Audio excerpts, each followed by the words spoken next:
advice do you have for the people here? You're a designer. You want these people to do a great job of designing their own lives at various levels of life.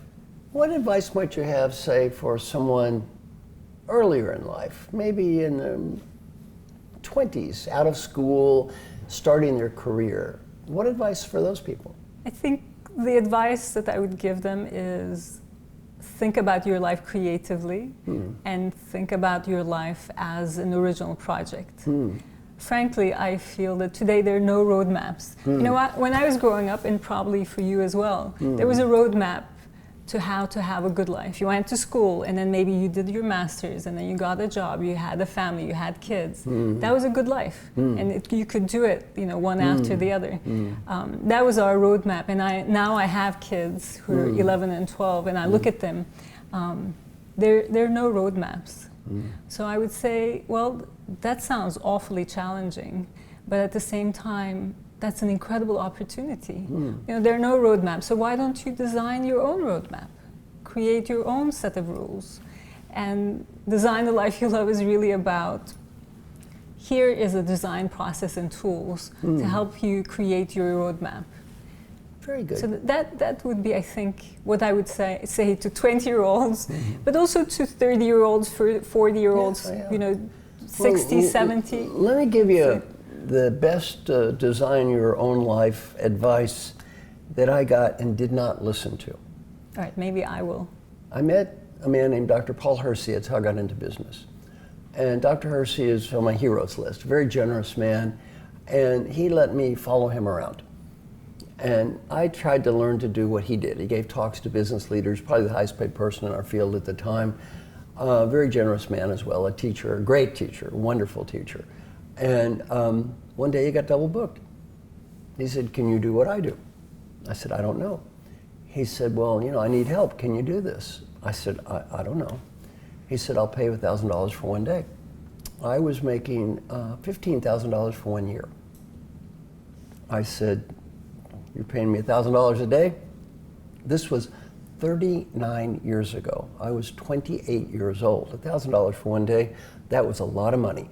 I said, "Dr. Hersey, sign me up, coach." So I did a program for the Metropolitan Life Insurance Company. They were totally pissed off when I showed up, very angry. I wasn't him.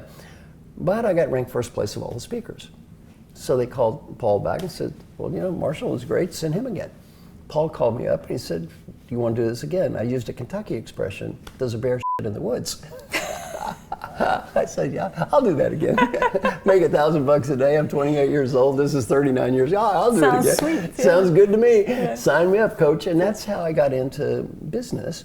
I worked with him for a couple, 3 years, and then he called me in one day, and he gave me the best advice I didn't listen to. He said, "You know, Marshall, you're making too much money." He said, "You're making too much money. You're very good at what you do. You're selling a lot of days. You're making a lot of money." He said, "You're not becoming the person you could be.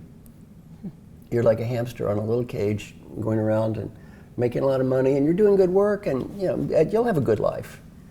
If you keep this up, you'll never become the person you could be. You won't do writing, you won't do research, you won't have original thinking." And I have to say, for 12 years, I lived out that philosophy. If I had to live my life over, that's the one thing I would do different, is that 12 years, I didn't do a lot of thinking, I didn't do a lot of writing, I didn't do a lot of creating. I was just out there selling day after day after day. The work I did was very good, people were happy, I made money.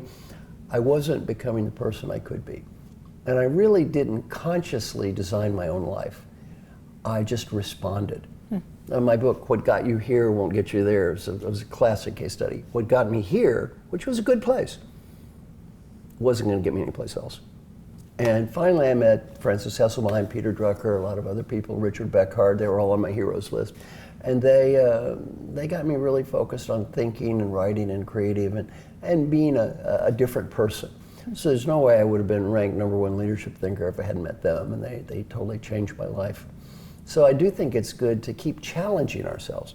Sometimes, and this is counterintuitive, when we're comfortable. It's very hard when things are going pretty well and we're comfortable to look in the mirror and say, "Am I becoming the person I could be?" Because it's easy to put it on coast and say, "Well, money's coming in, I'm doing pretty good, live a nice life, this is all okay. And then one day you wake up and you think, I'm not becoming the person I could be. Yes. I could be so much better.